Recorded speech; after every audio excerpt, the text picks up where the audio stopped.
I'm really honored today to introduce Nick Gray, which will be very brief because Nick is much better qualified to tell you about himself and Museum Hack.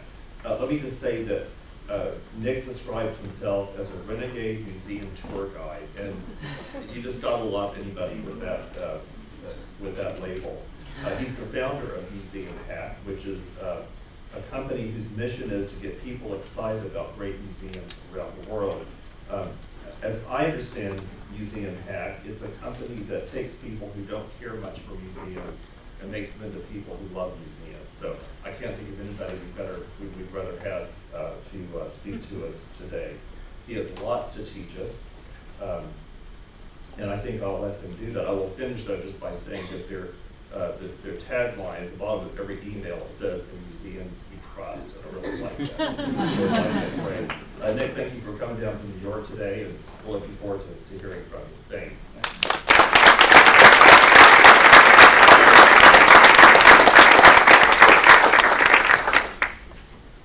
All right, I'm going to set up my laptop here for a second. I consider myself to be a Southerner. I've lived in New York for 7 years now, but I went to elementary school in Georgia, and I went to high school in Georgia, and then I went to college in North Carolina. And all of that is basically a way of saying that when I go to Waffle House, I know exactly how I like my hash browns, scattered, smothered, and chunked.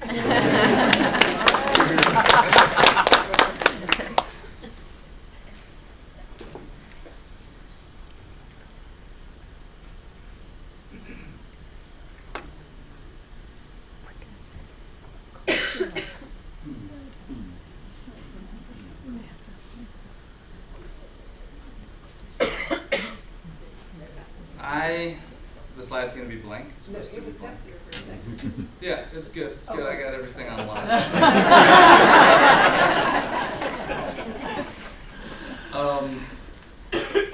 I didn't used to like museums. I thought that they were boring. I didn't connect with the paintings. I wasn't sure what I was supposed to do inside the space. You always had to be quiet, and usually my feet hurt. All of that changed about 4 years ago when I had a very magical experience. In New York City, a woman brought me to the Metropolitan Museum of Art on a romantic date.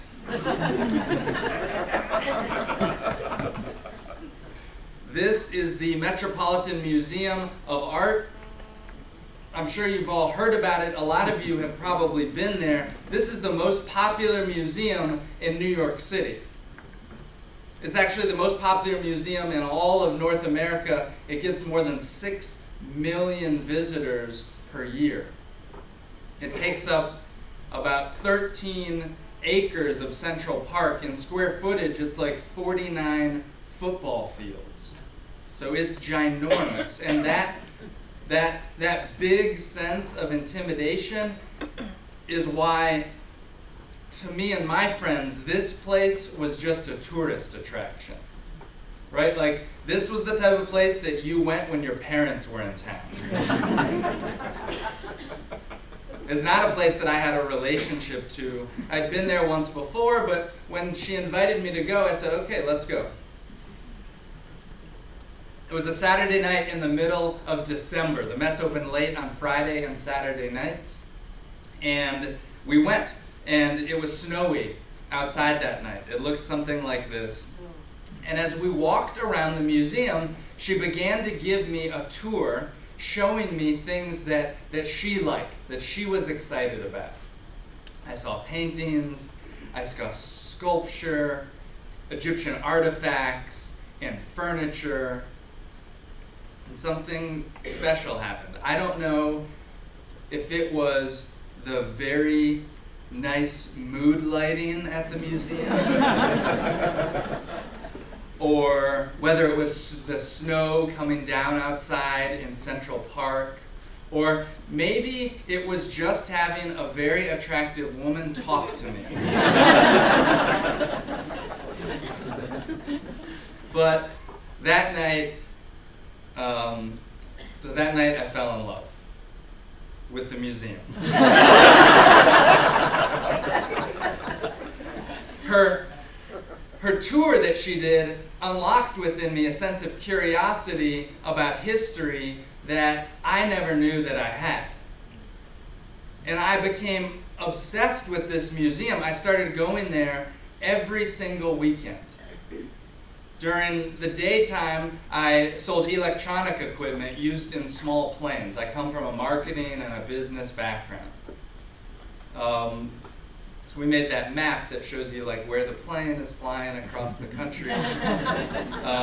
That's what our company did. I did that during the week and I loved it, but on the weekends, this became my hobby and I was obsessed with it. I did the audio tours, I took docent tours, I looked things up on Wikipedia. I loved this museum so much that I kind of just started inviting my friends and doing renegade tours. These are some photos of me doing those tours for my friends.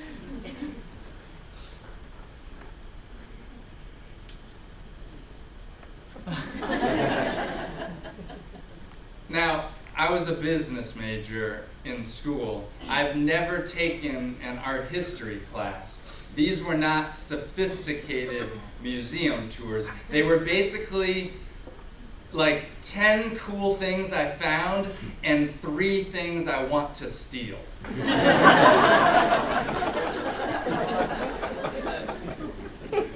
I would bring my friends to an object like this. This is a Goa stone case that was made in the early 1700s, meant to house a Goa stone. It was a ball about the size of a billiard ball that they believed on the west coast of India had magical, mystical properties.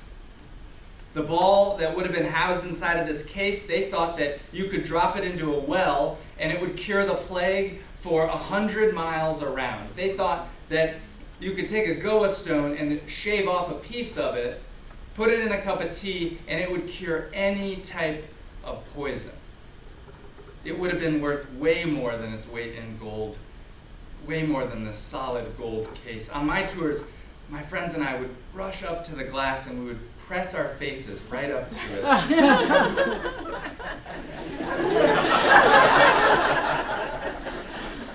And we would look at the craftsmanship, and I would ask my friends, I would say, think about it.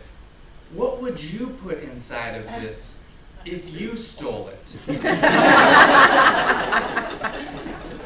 Using levels of inquiry. Their answers, by the way, were usually chocolate or drugs.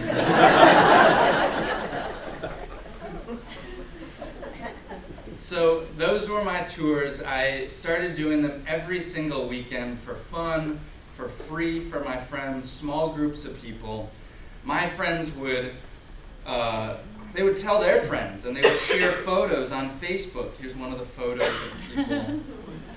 It became like kind of a viral sensation, and then one day a blog wrote about these tours I was giving, and the next day 1,000 people emailed me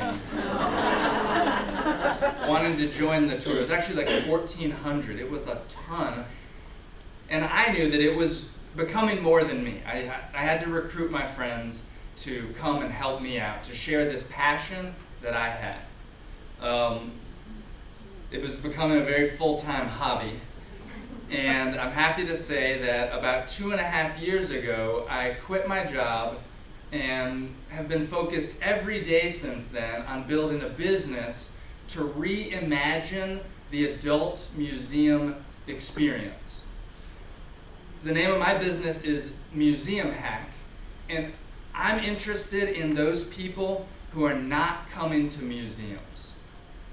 People that were like me, who think that museums are not for me. And I see it as our job to shift their perception, to bring them to the museum for a fun experience, and then get them to be willing to come back. Those 2.5 years have been a lot of work, and today it's more than just me. I'm happy to say we have 24 employees. We've got 9 full-time people in New York, a lot of part-time employees and contractors. This year, we're going to do about $1 million in sales. Thank you very much. More than about 200,000 of that goes directly to our museum partners. Of all the sales that we do, a percentage of it goes to the museum for the adult museum fee. And I don't say that to brag, I say it because you may be sitting here thinking, how does this apply to my small historical museum? You may be thinking, we don't have the money, we don't have the millennials, we don't have the tech, we don't have the tourists that New York does. The story that I'm going to tell you comes from no background and no permission and no startup funding. Right? I didn't get venture capital to make this. It was just looking for new ideas. So hopefully, by the end of my speech, you will have some new ideas about ways that perhaps you could engage with some new types of audiences in your town. There's 3 things that I think we do differently than most museum tours. And I'm going to tell you those 3 things, and then I'm going to tell you a little bit about how our business works, and then I'll wrap it up by saying why does this matter? Why am I obsessed with museums? First, the 3 things that we do different than most museum tours, I think it's easy to boil it down. It's guides, games, and gossip. Guides I'm going to start with because this is the heart and soul of our business. Our tour guides are the reason that our visitors love Museum Hack and tell all of their friends. We hire for storytelling ability. See, we think that storytelling is more important than art history. And that's a little controversial, but here's why. We hire for that because I can teach you the art history. I can teach you about the art and I can teach you about the museum, but I can't teach you how to connect with an audience that, to be honest, sometimes doesn't even want to be there. And so we have to hire first and foremost for those people, and so we don't do job interviews, we do job auditions. Right? We don't read resumes, we bring people in and we say, let's go into the gallery, 10 people at a time. We're going to give you 10 minutes to use your smartphone, research a piece, and then tell us about it right now on the spot. And that's how we hire our guides. We'll post for a new hire. We're hiring for 1 person. We'll have 150 people apply. And so we do those through those live job auditions. And we hire people from all walks of life. We hire actors and musicians, like this woman. Her name is Leah. She loves this aquamanile. We hire people like this guy. His name is Ethan. He is an educator. He loves this painting.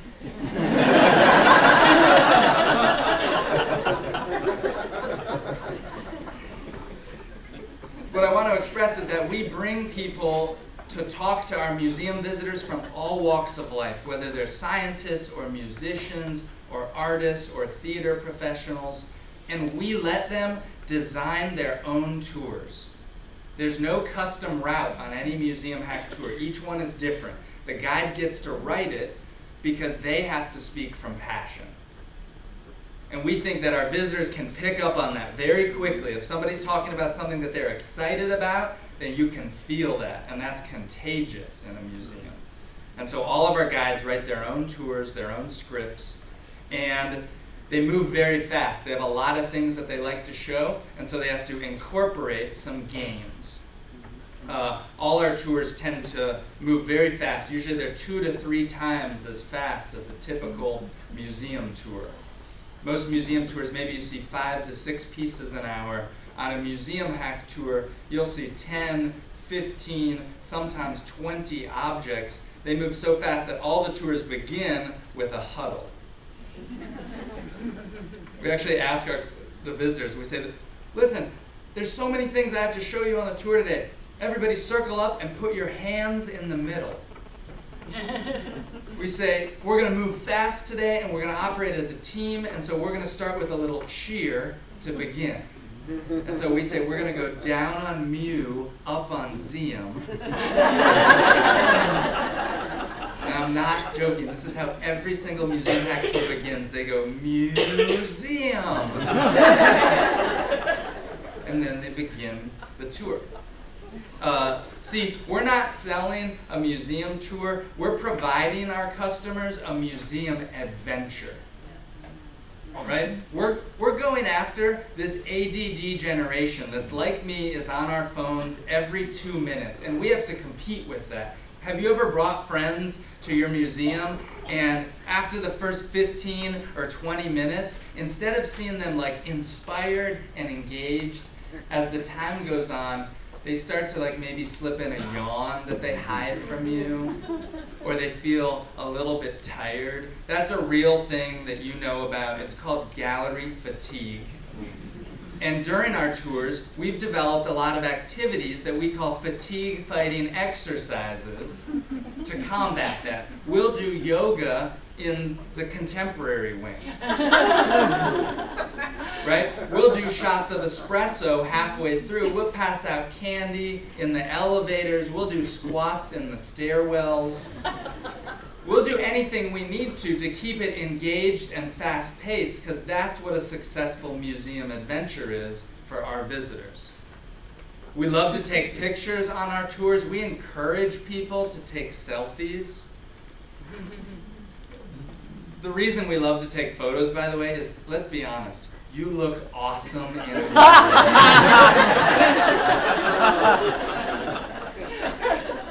People share those photos like 20 to 1, and that's been a huge thing of success for us.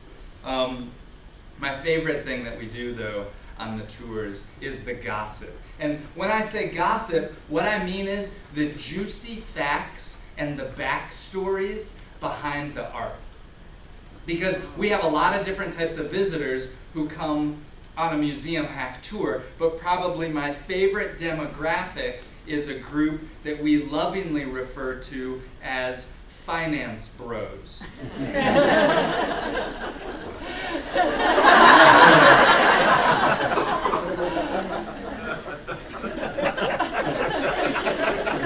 These are people who are first in their category of income and earnings. They are first in intelligence, but oftentimes the last place that they want to be on a Friday or Saturday night is at the museum.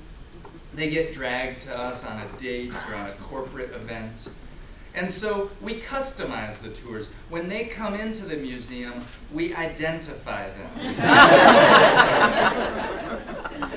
We say, welcome to the museum. Tonight we're going to start the tour a little bit different. We say, tonight we're going to start the tour at the most expensive piece of art that the museum has ever paid cash money for. And so we take them up the stairs into this tiny room on the second floor that has this tiny little Duccio. It was painted about in the year 1300 by Duccio, who was a pre-Renaissance master. You probably, or you may know, there's only 12 or 13 other surviving Duccios in the whole world. When the Met found out that one was coming available on the market, they said they had to have it.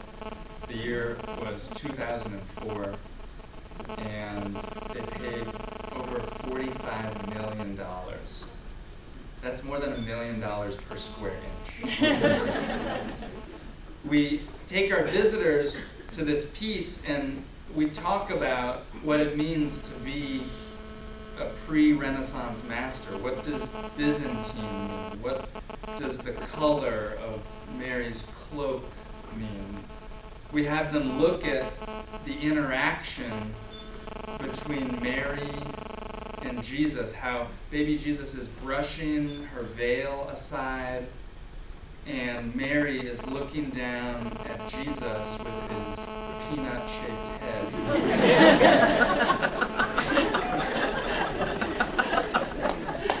Duccio knew how to paint people, but he's giving Christ this man-child persona to signify the life that he was to become.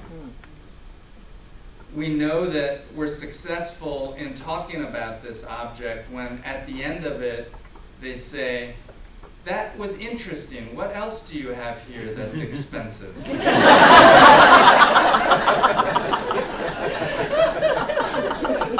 You know, we're not afraid to talk about how much these objects cost, because that's what these visitors want to hear, and that's what it takes to engage them at the beginning. We don't shy away from controversy. Our marketing slogan, the tag on all of our business cards, is "Museums are freaking awesome." Guides, games, and gossip. I'm going to talk a little bit about the logistics of running our company and how some things work. We are a private business that goes after premium customers. I recognize that we're a private business in the public space, and we're trying to build a business model that first can sustain itself with premium customers. I would love to have accessibility for all types of the population, but for now, for me to pay my staff with no grant funding, we go after a premium market segment. That's how we're going to prove the model of what we're doing. We only sell our tickets online. We're not at the museum with a sign, paid tours. Our customers book with us weeks and months in advance. They would never be going to the museum if it wasn't for this tour. We do about 20 to 35 tours a week, and people pay us between $49 and $199 per person. Those high-end tours are ones that we do for our corporate customers. We've built a very successful corporate relationship. If your museum is thinking, how can I engage with businesses in my towns, I really encourage you to look at team-building opportunities. We do a lot of tours for Google, where they send us new engineers who want to talk about technology through time. And so we take our regular tour and just highlight it with a couple select objects that address their company mission, vision, and they're happy to pay a premium for those types of experiences. We have 24 employees now. We've been hired, I'm very blessed to be hired by museums all around the world that bring us in to do workshops and training with their docents and their volunteers about how to engage millennials. What type of things can be customized for that type of audience? We've worked on young patrons programs for museum, and we've started to do Facebook ads, helping museums leverage a $3,000 ad spend that they would have done in a newspaper or a magazine. How do we take that to Facebook and leverage it to get 20 times the results, specific results of how many people does it drive in the door? We're now in New York City, Washington, D.C., and San Francisco, and we have built a sustainable model, but I can say that we're barely profitable. Because you have to be a little bit crazy to start a business in the museum space to try to get rich, right? That's not why we do this. We're trying to prove a model. And you have to think, why museums? Why do we choose to do this? And to talk about that, I have to talk about my favorite piece of art in the entire world. I've seen it probably 300 times now, and every time I see it, I get excited. It's called Fragment of a Queen's Face. And it might look like a modern or contemporary piece of art, but this is an Egyptian artifact that's over 3,000 years old. And it's made out of a special material that's called yellow jasper. Yellow jasper, two things to know about it. Number one, at the time this piece was made, yellow jasper was incredibly rare. It was so rare that the next largest piece of yellow jasper in the whole museum is no bigger than your thumbnail. Number two is yellow jasper is incredibly hard to work with. On the hardness scale of 1 to 10, where diamond is a 10, marble is a 3, yellow jasper is a solid 7. It makes marble look like a stick of butter. And so to get that definition and precision on the lips, this is not a glaze, this is stonework, is basically impossible. I was talking to a curator about this and I said, I love this piece. And he said, you know what's amazing is that we have, not only do we not know exactly who it is, there's a lot of mystery. It could be Nefertiti, it could be one of 4 people, but he said, we don't even know how it was made. Not even do we not know how it was made, there are no surviving examples of tools that could have been used to get that definition. And this woman was listening to us talk and she stuck in her head and she goes, I bet it was the aliens.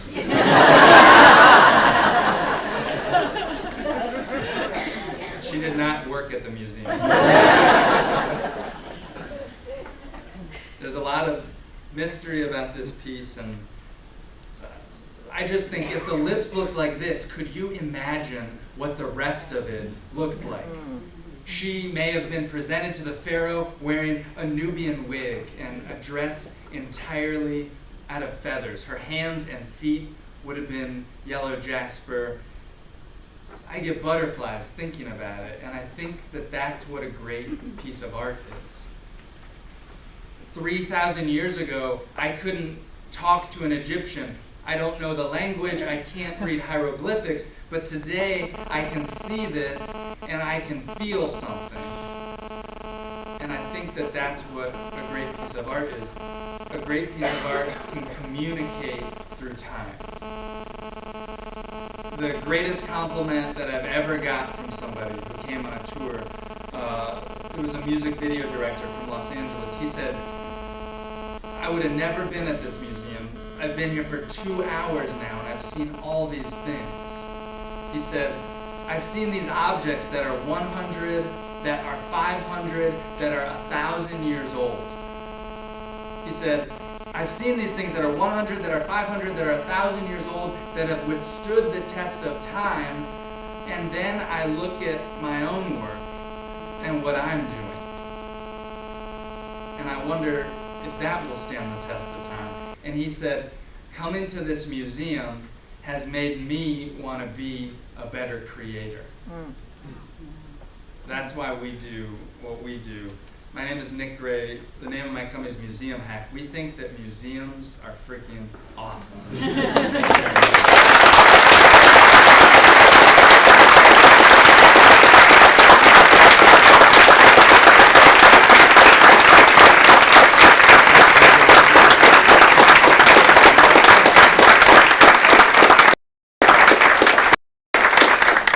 Thank you very much. I have a budget.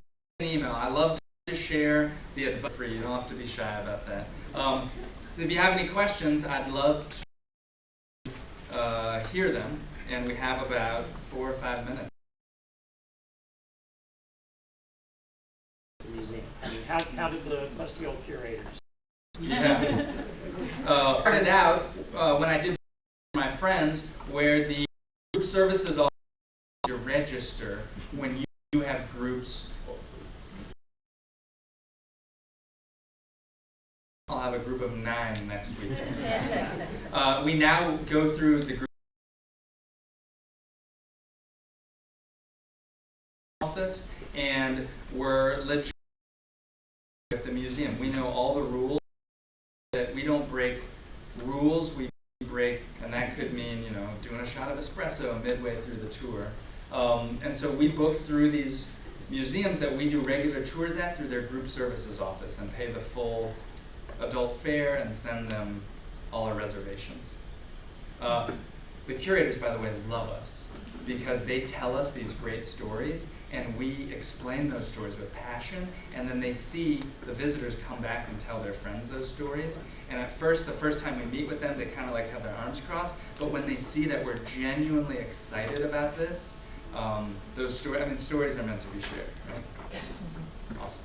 Next question. Yes, sir. You mentioned some percentage of your money or revenue goes back to the museum. How does that work? So all of our tours that we do on a regular basis, we pay the full. We have basically 3 sectors of our leads. We may charge $59 for that. At the Metropolitan Museum of Art, $22 of that. We're paying them on average about $15,000 a month.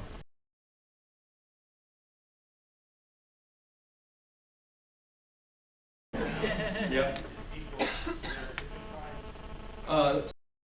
The museum charges $25. Crank up the value. We say we're going to charge $59.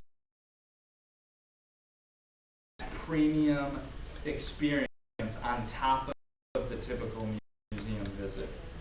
That's the layer that I'm interested in, and that's the layer that I really encourage more museums to think about, that there's a lot of people out there willing to pay for premium museum experiences. It could be a behind-the-scenes tour. It could be a young professionals program. It could be a guided tour from a curator. There's a lot of people out there who want to pay for that special type of access, and it can be a massive new source of revenue for your museum. Yes? What museum or collection has surprised you the most personally?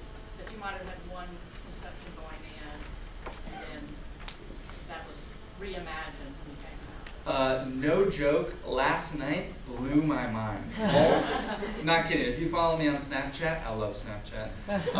I was taking pictures nonstop. The 3 museums that we went to, I guess that it was my fault for going in with lowered expectations, but I was writing Foursquare tips, I was taking pictures, I was like, you have got to come here. This place is amazing.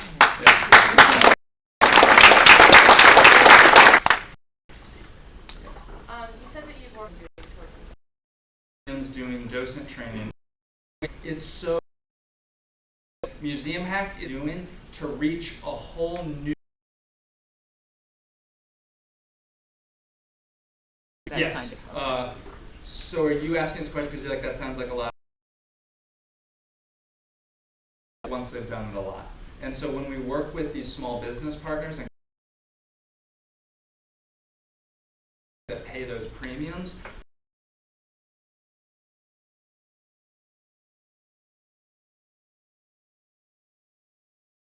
once you build that tour, it runs very well.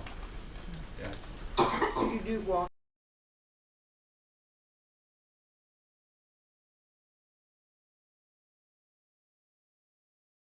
That might not to be involved and to take part and feel like it's okay to talk about things. One of our favorite games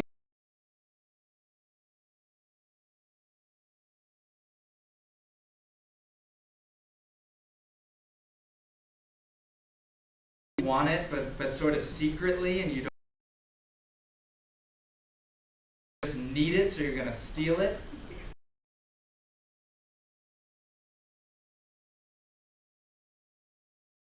Museum, or you try to stay focused with what museums that you do regularly? If they want to do this, or can a person call you and say, I want tours and experiences. We go after the ones that we do as an investment, like we did in San Francisco, where we built up a staff out there. We said, look, there's enough traffic and startups out here that we're going to build that up. But then we've had a museum, for example, in the Midwest that says, look, we want to do style tours, and we say, well, it's not big enough right now to investment for us, but we'll just come out and on how you can run them within your museum. But usually we suggest that they hire from outside staffer, and the other sometimes comes from like the theater community. And it helps spice things up. Did that answer your question?